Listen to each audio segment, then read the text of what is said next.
Get over the bank here and just be ready to shoot all the way down as we slide Okay, closer. range the bottom of the draw now, so I've got an idea, but you're gonna have to be ready to hit him with that again, because... 59 yards. Okay. We gotta get a little closer. Yeah, that's pushing Okay, it. 10 yards, we'll be ready.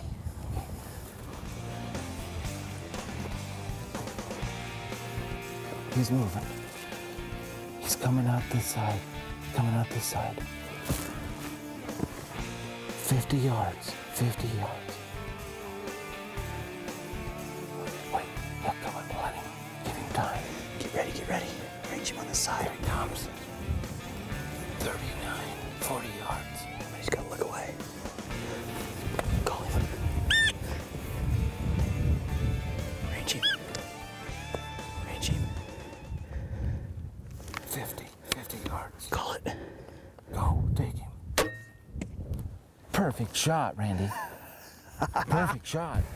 Larry, I didn't think we were ever going to get this thing done. Boy, 3 days of tromping up and down this rugged terrain. I'm wore out. The bulls are wary. They just wouldn't give us a shot. We got close a lot, inside of 19 yards on that one, but Yeah. he wouldn't give us anything. And finally, midday on day 3, we got the job done. We got close enough to this one. We got lucky on this one. We got lucky. Le chapitre sur l'entretien nous est démontré par Jacob Hoot du département de service à la clientèle et de la garantie. Rappelez-vous qu'entretien et sécurité vont de pair. Débutons par le cirage de câbles et de la corde en appliquant une bonne quantité de cire 10 point ou d'une cire de qualité équivalente. N'appliquez pas de cire sur le tranche-fil, la rampe ou la détente, car elle pourrait s'accumuler dans le mécanisme de détente.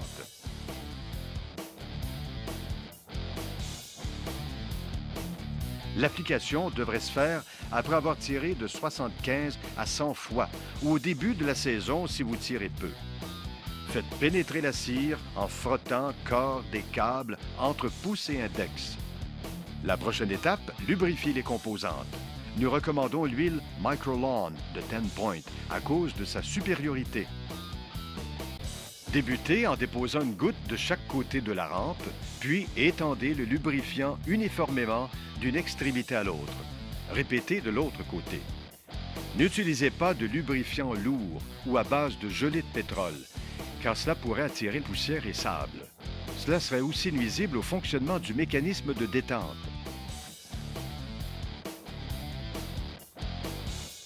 Un usage trop généreux de lubrifiant aurait le même effet.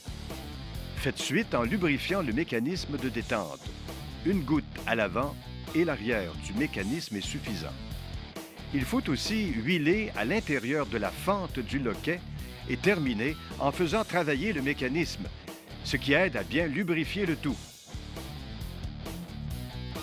Déposez un peu d'huile sur les boulons exposés aux intempéries. Les axes de poulie ont aussi besoin d'être lubrifiés pour un maximum de performance. Après avoir utilisé votre arbalète dans des conditions qui pourraient mouiller les pièces de détente, séchez-les, puis vaporisez du WD-40 et ensuite les huilez. Le système AccuDraw a aussi besoin d'entretien. Nous recommandons l'application périodique de cire sur la corde, car cela prolongera sa longévité. Faites pénétrer la cire en frottant la corde. Au premier signe d'usure ou de dobage affectant la corde, n'utilisez plus l'AccuDraw. Référez-vous à votre détaillant pour son remplacement. L'AccuDraw a quelques points de lubrification. Par exemple, l'engrenage qui reçoit la manivelle ainsi qu'à l'intérieur de chaque trou d'où sortent les cordes.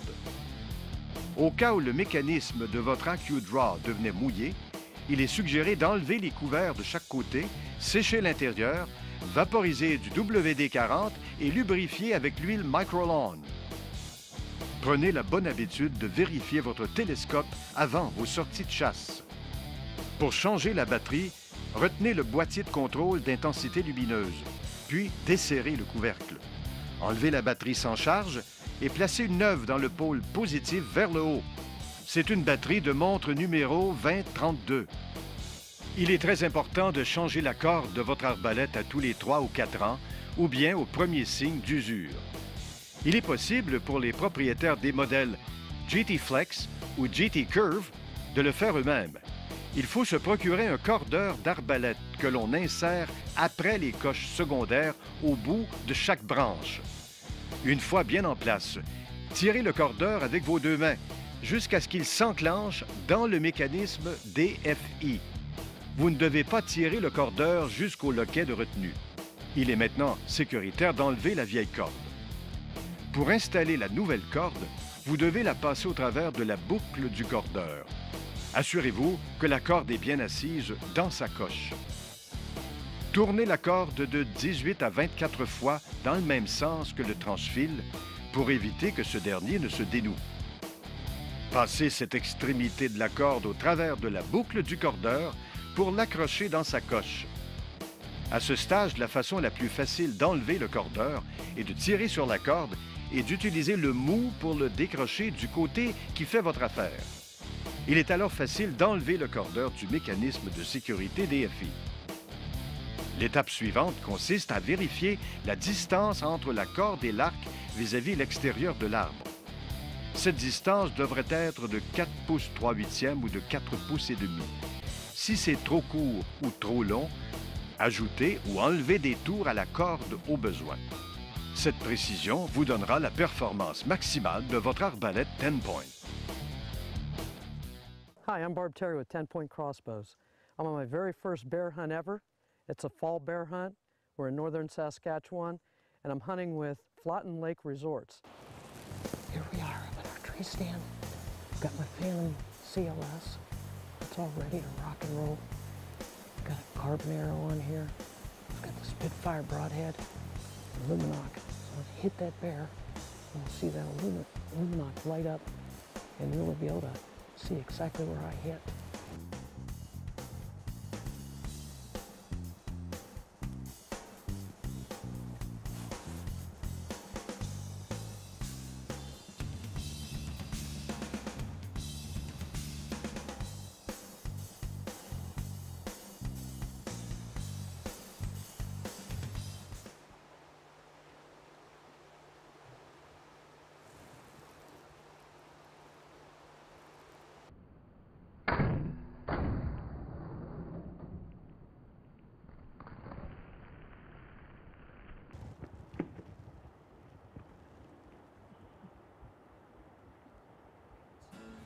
Using my 10-point crossbow, the Phantom CLS, hunting with Team Outdoor Dreams, Danny Leonard, and hunting at Flotten Lake Resort in northwest Saskatchewan. This is absolutely the best hunting trip I've ever been on in my life. Il est très important de bien armer son arbalète, car cela affecte la performance et la précision. L'équipe de 10 Point utilise 3 méthodes. La première est manuelle. La deuxième utilise le système AccuDraw 50 et la dernière l'AccuDraw. Ce segment sert à démontrer les 3 méthodes. La première méthode en démonstration est manuelle. Assurez-vous que le cran de sûreté est réglé vers l'avant au point rouge. Ensuite, placez l'arbalète au sol et insérez votre pied fermement dans l'étrier. Penchez-vous vers la corde pour l'agripper solidement entre doigts et pouces de chaque main.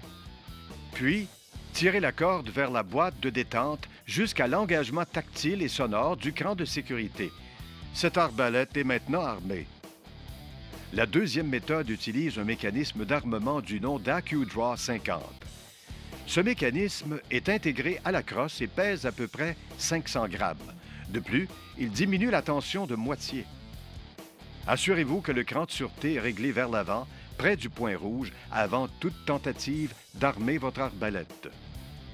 L'arbalète au sol, coincez fermement à l'étrier avec votre pied, puis détachez les poignets de leur emplacement et tirez.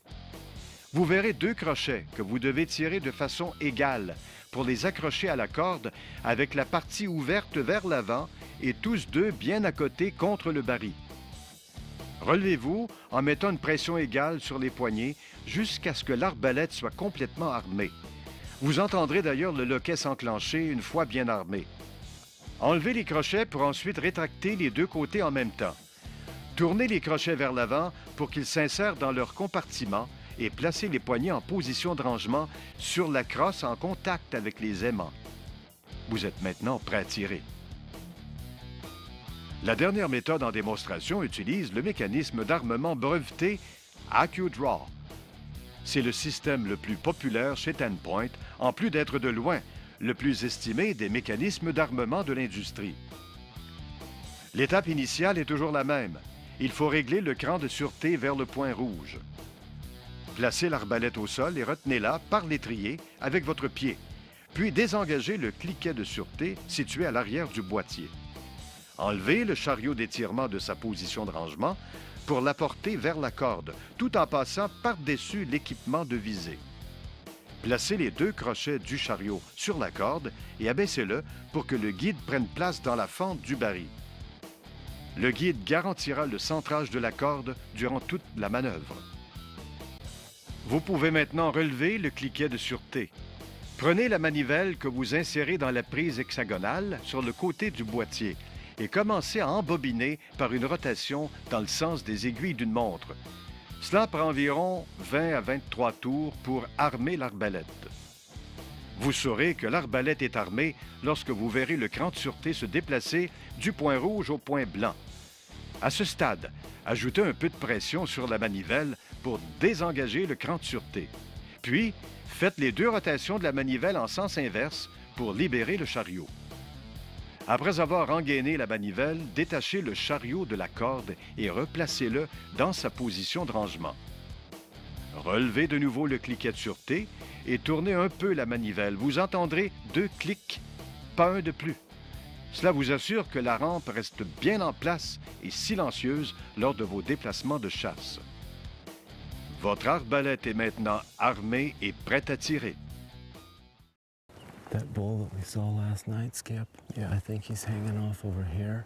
That was the one that was over here in that bottom that went up top. when we Right, saw him. that Okay. big wide one. Yeah. Why don't we work up this canyon? We'll get up in there, and then we'll go up a ridge. We'll have the wind, a crosswind. And the sun We'll get won't the be behind us sun then. to our back, and we'll look for him up in there. I'll bet he's up in there somewhere. Okay. We'll take our time. And put the and- sneak on him. Yeah. Let's do it. Okay. Okay. Yep.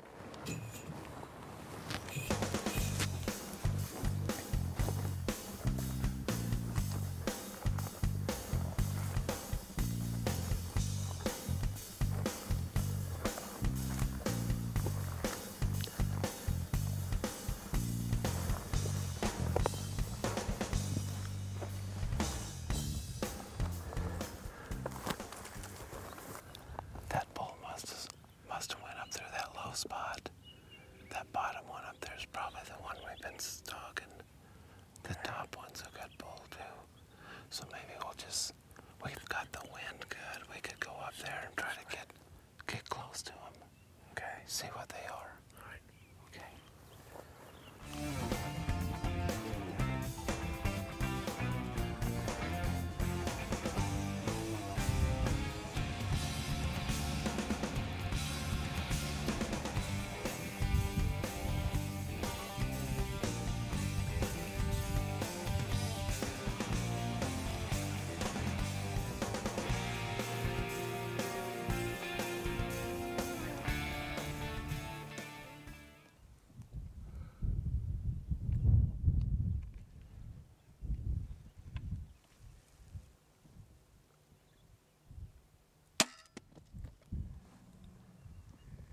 Good shot.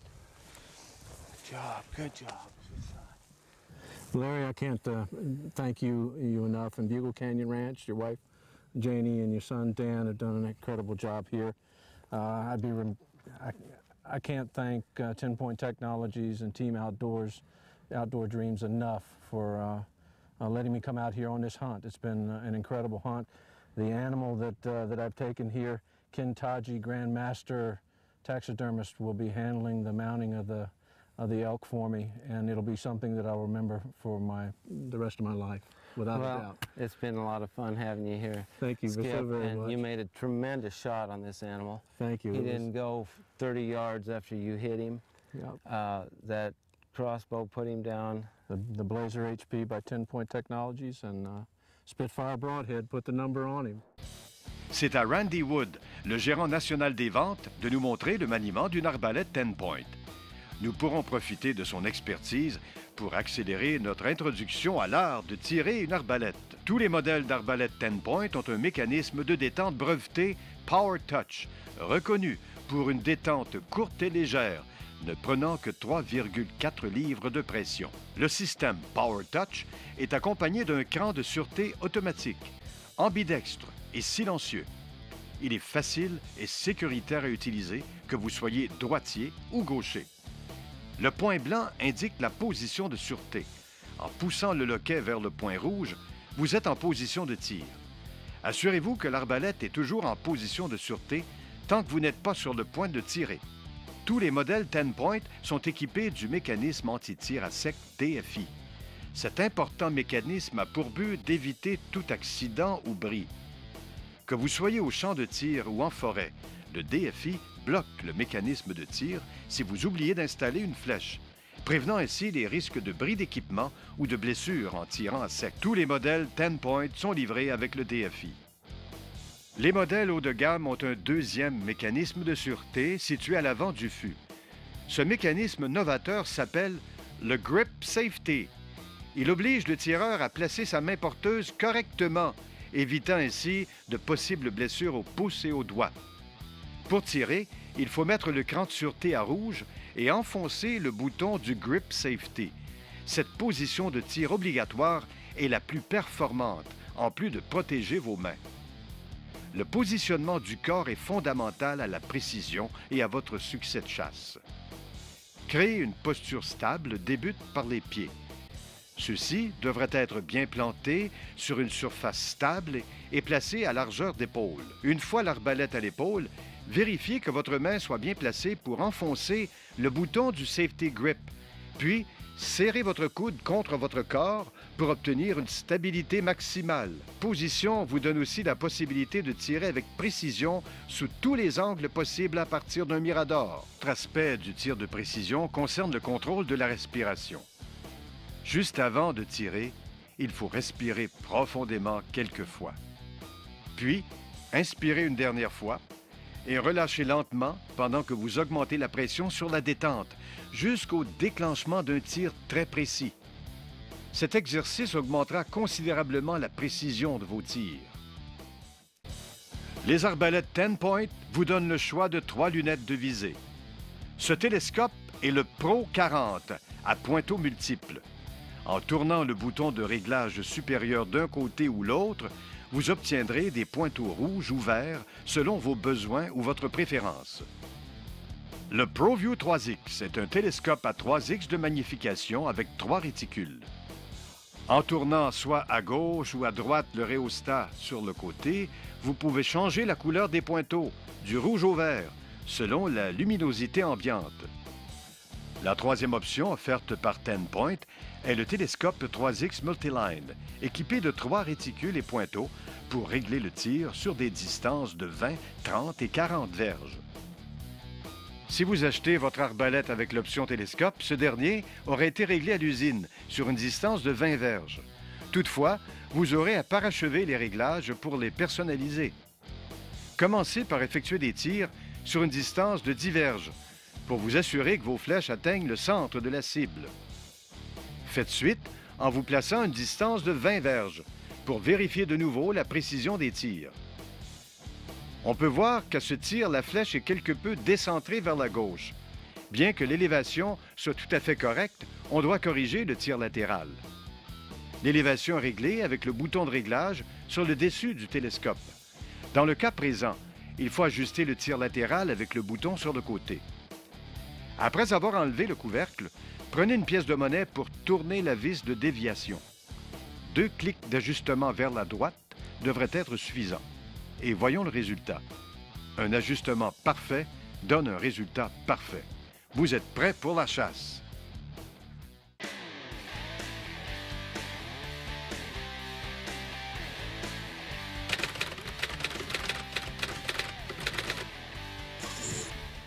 It's about 78 degrees. It's January the 11th. You would think it'd be about 38 degrees. But that's typical South Texas hunting. But we got a nice wind. It's our first evening to hunt this stand. Went in here this morning, saw that little 8-point. Maybe it'll be good. We got about another hour and a half before the deer start moving pretty good, we think. Cross our fingers.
We put this Mac down on that buck right there. He come over there. We're hunting a staging area here next to a corn feeder. He came in, ate corn. Something ran him off. Had my Hadel's grunt call, called him back. He was leaving. I don't know if he was running the camera when I was grunting at him. But I grunted at him. He walked right here. I mean, he's not 5 yards from us, and I stood up to shoot him back here. He walks right back out in the opening, perfect. 25 yards maybe, quartering away, perfect like you want to. This crossbow hunting's fun. That's my first buck with a crossbow. 4-year-old deer, probably gonna score in the 120s. An awesome deer to take. Man, we're gonna go there and get down there to him. He didn't go far. We put this Mac on him. 10-point.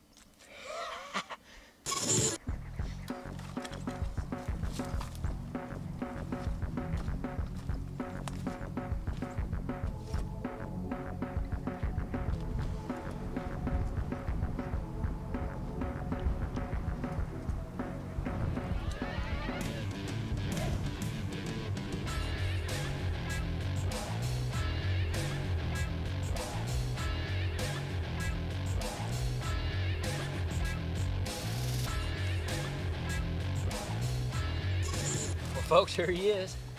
He went about 75 yards through the thickest stuff out here on the Callahan. But what a fun afternoon's hunt. A nice 8-point. This pasture we're hunting here on the Callahan, they're trying to take out a lot of 8s, mainframe 8 points on their management plan. And I volunteered. Crossbow buck. There's a lot bigger deer out here in Callahan than this. But what a truly great buck to take. First buck I've shot with a crossbow. I am tickled to death. A fun afternoon's hunt. Thanks to this grunt call. We called him back up. He was quartering pretty severe, but I love those severe quartering away shots. What a great deer. That is a blast. I want to show you our setup before we go. We've got 2 tripods set up in this brush here, if you can believe that. Both of them are 7-foot tripods, one for myself and one for my cameraman. This little flat here has a corn feeder. We've been feeding some corn out in this brush. It's an awesome setup with a south wind. We come out here and hang up before they go in to feed, put the smack on them. I just want to show you how that is. Low tripod, brush it up, you're hid perfect. For a full breakdown of the hunt you just saw, visit closingthedistance.com. Le Steady Eddie peut être utilisé pour le tir récréatif, la chasse à l'affût, en embuscade ou sur un mirador. Sur un mirador, n'oubliez jamais votre harnais de sûreté et assurez-vous qu'il est toujours bien amarré. Ce stabilisateur est très facile à ajuster. Tout en le laissant dans son support, desserrez le monopode extensible en tournant l'embout. Après avoir choisi la bonne longueur, serrez-le en tournant vers la droite. Sortez le Steady Eddie de son support et placez l'embout sur la hanche du